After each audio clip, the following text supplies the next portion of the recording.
கொலைக்கு மேல் கொலை பண்ண துடிக்கும் அபூர்வா. கொடூரத்தின் உச்சிக்கு போறாங்க. என்னெல்லாம் பண்ணாங்க தெரியுமா? சாரதா கண்ணு முழிச்சிடுறாங்க. பூமி தான் பார்க்குறாங்க முதல்ல. பூமி கிட்ட சாரதா நடந்த எல்லா உண்மையும் சொல்கிறாங்க. உங்கள் அம்மாவை கொன்னது அபூர்வா தான். அதுதான் அந்த கேமராவில் ரெக்கார்ட் ஆயிருக்கு. அந்த கேமராவை எடுக்கிறதுக்கு தான் ரத்னமே வந்திருக்கா அப்படிங்கிற உண்மையெல்லாம் சொல்லிடுறாங்க சாரதா. ஏற்கனவே அபூர்வா தான் கொலை பண்ணாங்கன்னு பூமிக்கு தான் தெரியுமே. அவங்களுக்கு ஆதாரம் தானே இல்லை ப்ரூவ் பண்ணுறதுக்கு. இப்போ ஆதாரம் இருந்தும் அது எங்கே இருக்குன்னு தெரியாத ஒரு நிலைமையில இருக்காங்க. சாரதாவை கொல்றதுக்கு ஆள் அனுப்பிச்சது அபூர்வா தானே தெரிஞ்சா ககன் நேரா அபூர்வா கிட்ட போய் நிற்பாரு. அபூர்வா வந்து இவ்வளோ கொடூரமானவன்னு பூமிக்கு தெரியும். அதனால என்ன வேணாலும் ககனை செய்யறதுக்கு வாய்ப்பு இருக்கு. அதனால வந்து ககன் கிட்ட இதை பத்தி சொல்ல வேணாம் அப்படின்னு சாரதா கிட்ட சத்தியம் வாங்கிடுறாங்க பூமி. இது இப்படி இங்கே ஓடிட்டு இருக்க அபூர்வாவும் மருதாணி செடியும் சாரதா வீட்டுக்குள்ளே போய் அந்த கேமராவை கண்டுபிடிச்சு எடுக்கணும்னு முடிவு பண்ணி அங்கே போகிறாங்க.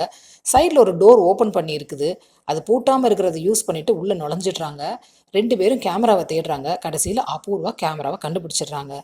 கேமராவை எடுத்துட்டு எந்திரிக்கிறாங்க. ஒரே ஷாக்கு. பார்த்தா அங்கே பூமி நிற்கிறாங்க. பூமியை பார்த்ததும் கேமராவை மறைக்கிறாங்க அபூர்வா. பூமி சொல்கிறாங்க, நீ கேமராக்காக தான் வந்திருக்கன்னு எனக்கு தெரியும். எங்கள் அம்மாவை கொன்னது பத்தாதுன்னு எங்கள் அத்தையும் கொல்றதுக்கு நீ பார்த்துருக்கியா அப்படின்னு சொல்கிறாங்க. ஆமாம், என் வாழ்க்கைக்காக எனக்கு கிடைக்க வேண்டிய பொசிஷனுக்காக நான் யாரை வேணுனாலும் கொலை பண்ணுவேன். நான் என்ன நினைக்கிறேனோ அதை சாதிச்சிடுவேன் அப்படின்னு சொல்கிறாங்க அபூர்வா. எல்லாத்துக்கும் எல்லா விஷயத்துக்கும் ஒரு எண்டு இருக்குது சித்தி. உனக்கு ஒரு எண்டு கார்டு நான் போடுறேன் அப்படின்னு சொல்கிறாங்க பூமி. கேமராவை கேட்குறாங்க பூமி. மருதாணி சித்தி சொல்கிறாங்க, நீ இந்த கேமராவையும் பார்க்கல எங்களையும் பார்க்கல, நாங்கள் போயிடுறோம்மா விட்டுடு அப்படிங்கிறாங்க. அதை கொடுக்கலன்னா என் கை தான் பதில் சொல்லும் அப்படிங்கிறாங்க பூமி.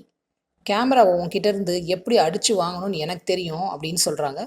உடனே ஷாக்கான அபூர்வா, ஏய் என்னவே அடிப்பியா நீ அப்படின்னு கேட்குறாங்க. அதில் என்ன டவுட் இருக்குது? ஆமாம், அடித்து தான் வாங்குவேன் அப்படின்னு சொல்கிறாங்க பூமி. மருதாணி சித்தி அபூர்வா கிட்ட போய், ஏமா அவகிட்ட அடி வாங்கினதெல்லாம் மறந்துட்டியா? அதெல்லாம் உனக்கு பத்தலையா அப்படின்னு சொல்கிறாங்க. சும்மா இரு சித்தி அப்படின்னு அவங்கள மிரட்டிட்டு பூமியை அடிக்கிறதுக்காக கையை ஓங்குறாங்க அபூர்வா. அதுக்குள்ளே பூமி அவங்கள தடுத்து ஒரே அரைஞ்சு அப்புறம் தள்ளு முள்ளுக்கு அப்புறம் கேமராவை அவங்க கிட்டேருந்து வாங்கிடுறாங்க. அதை அவங்க அப்பா கிட்ட காட்டணுன்ட்டு வெளியில் ஓடுறாங்க. அபூர்வா அதுக்குள்ளே காரை எடுத்துகிட்டு பூமியை சேஸ் பண்ண ஆரம்பிக்கிறாங்க. நல்ல வேலையாக செர்ரி அந்த பக்கம் வர்றாரு. அவர் லிஃப்ட் கொடுக்குறாரு. வீட்டுக்கு கூப்பிட்டுட்டு போக சொல்கிறாங்க. அவர் கூப்பிட்டு போகிறாரு. இதோட இந்த எபிசோடு இங்கே முடியுது. அடுத்து என்ன நடக்க போகுது?